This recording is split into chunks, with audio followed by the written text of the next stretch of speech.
This is the Milky Way galaxy.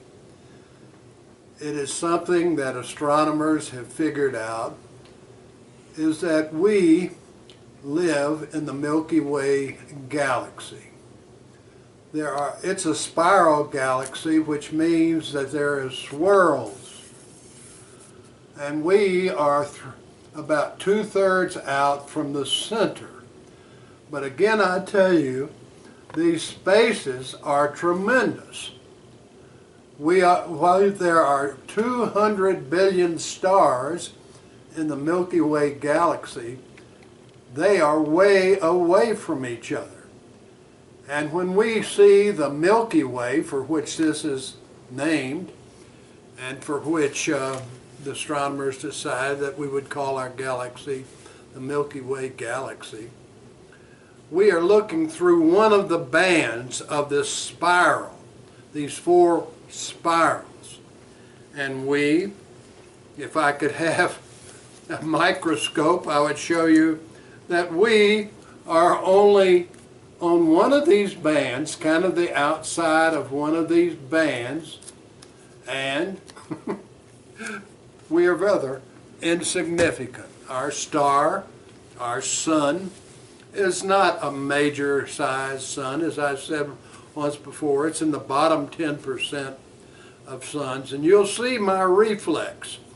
And perhaps this is because of being a psychotherapist. My reflex is to check narcissism. We live in that galaxy. And this is part of the story that we have of the evolution of the entire cosmos, the 200 billion or so galaxies that are out there. Each galaxy could have only 100 billion stars. That would be a minor thing. And then there are galaxies that are much larger than ours. Astronomers are going to make another step.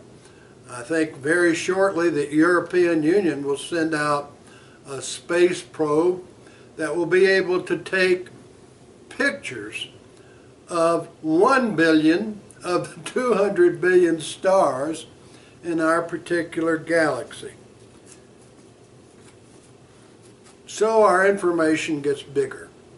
And as our information gets bigger, and as we put this in perspective, narcissism should shrink to nothingness.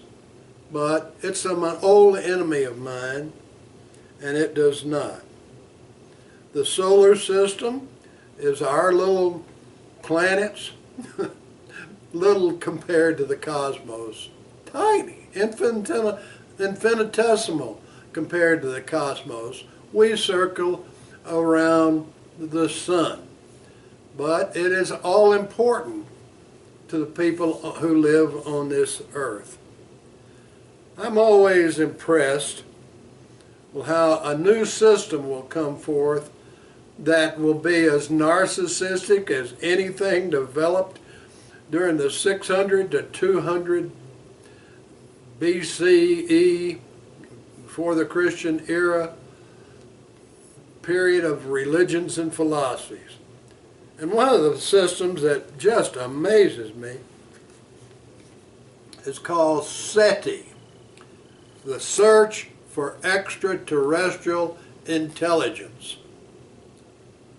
Paul Allen, who was one of the founders of Microsoft, spent millions upon millions of dollars to search, to build up radio telescopes and radio astronomical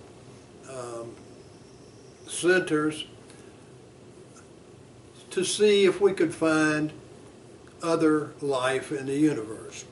Now I'm telling you, this is a branch of narcissism, because with the speed of light, S.E.T.I gets to be ridiculous. Now the speed of light is 186,000 miles per second. That means you'd go around the earth several times in one second. The problem is that nothing that could contain a human being could go at the speed of light. Maybe a small particle could, but nothing that size, nothing the size that could contain one of us could even come close to the speed of light. And let's say if it did, going to another galaxy would take hundreds of millions of years.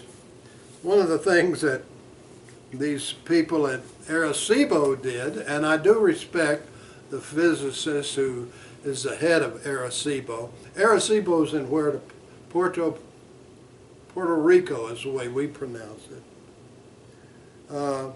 They sent out a message in 1974, and the message was partly written by Carl Sagan. And it's one of these digital things of 0111, and it sends out a message. It went to the M13 star cluster, which is relatively close to us, relative in the sense of the vastness of the cosmos. And they sent out a message, a radio message, that lasted for 3 minutes, and they explained the DNA because that was real important in 1974. The discovery was real new. And they explained humans, and they explained some other thing in this 3 minutes. And they sent this out to the M13 star cluster. But there's several problems with this. One is that the message would have to be, if there was somebody receiving it, he would have to be aimed right at our star cluster, the Milky Way. And part of the absurdity of humans is that somebody said, oh, you've blown it, now the aliens are going to know where we are. Now this is ridiculous. I mean, this is ridiculous. A second problem with this radio message that we sent out to M13 is that it takes 25,000 years for that message to be received. And if it was received, it would take 25,000 years for them to send a message to us. Space is enormous. There's a third reason that it's ridiculous, and that is that we are moving, and so is the M13 star cluster. And when we shot that message out in one way, it would miss the star cluster. So there's a lot of problems with that. Why do people do this? Well, one of the things you continually hear is, oh, we don't want to be alone. We couldn't be just alone in the cosmos. And mathematically, it is true that there may be other, just in our in our Milky Way galaxy, there could be other planets circling some other sun. So mathematically, when you get 200 billion and 100 to 300 billion stars in these galaxies, mathematically, there should be some other life intelligence out there. But part of the story is this: we are alone. The speed of light makes it irrelevant whether or not there is somebody 100 billion years from here. I mean, or not 100 billion, because the cosmos is only 20 billion, or 15 to 20. But I mean, this is irrelevant given the speed of light. Now, what I'd say to somebody who says, oh, are we alone? As if they are lost in the abandonment issue of babies and children and grown-ups. What I'd say to them is, learn to love solitude. Learn to love this story that gives you a mission to keep life alive on this planet.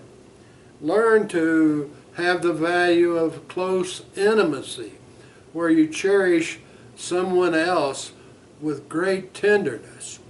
If that's what your problem is, abandonment, check in at psychotherapy and solve the issue, because this earth is alone and it will not change. So when I look at the 1974 message that would sent out, You know, it has a little digital picture of a human being on it. You can look it up online. It's really rather amusing. If I had 3 minutes, what I'd say on that radio astronomy going to nowhere in the cosmos, I'd say, we are insane on this planet. We need intelligence. Please help us. Send some intelligence here so we'll get rid of these narcissistic faiths, these belief structures, these ideologies that is ruining us and can destroy us a planet. We're insane. Please help. That'd be my 3-minute thing.